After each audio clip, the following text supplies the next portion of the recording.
اعوذ باللہ من الشیطان الرجیم بسم اللہ الرحمن الرحیم السلام علیکم ورحمۃ اللہ وبرکاتہ۔ مٹی کو سونا بنانے والے، اللہ تعالی ہمیں سمجھ نصیب فرمائے۔ عشرہ ذی الحجہ کی اللہ تعالی ہمیں قدر نصیب فرمائے۔ عشرہ ذی الحجہ کی اللہ تعالی ہمیں برکات نصیب فرمائے۔ عشرہ ذی الحجہ جب آئے تو اللہ تعالیٰ کا شکر ادا کریں کہ مٹی کو سونا بنانے والے دن اور راتیں نصیب ہو گئیں۔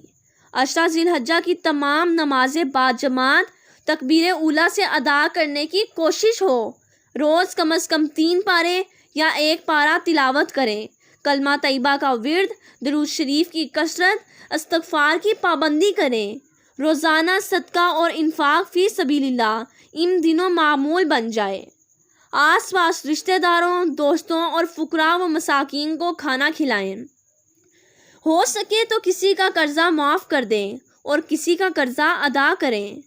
تیسرا کلمہ بڑی نعمت ہے، ان دنوں اور راتوں میں اس کا اہتمام کریں۔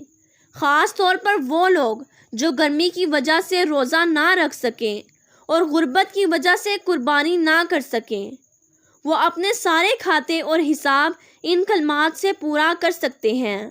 سبحان اللہ والحمد للہ ولا الہ الا اللہ واللہ اکبر ولا حول ولا قوت الا باللہ۔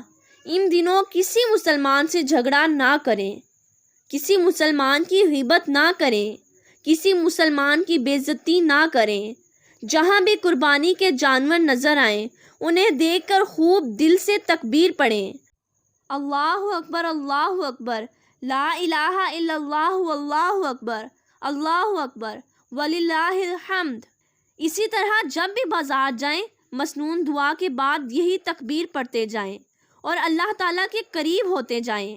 خلاصہ یہ ہے کہ بہت قیمتی دن اور قیمتی راتیں آ رہی ہیں۔ اپنا آخرت کا ذخیرہ اور سرمایہ بوجھ سمجھے بغیر بھاری کر لیں۔ بندہ بھی آپ سے عشرہ ذی الحجہ میں دعا کی درخواست کرے گا۔ ہاں تو دوستو، اگر آپ اس طرح کی مزید ویڈیوز دیکھنا چاہتے ہیں تو میرے چینل کو سبسکرائب کریں، بیل آئیکن کو پریس کریں اور آل نوٹیفیکیشن کو آن کرنا مت بھولیں تاکہ میری ہر آنے والی ویڈیو کی اپڈیٹس آپ تک سب سے پہلے پہنچ سکے۔ شکریہ۔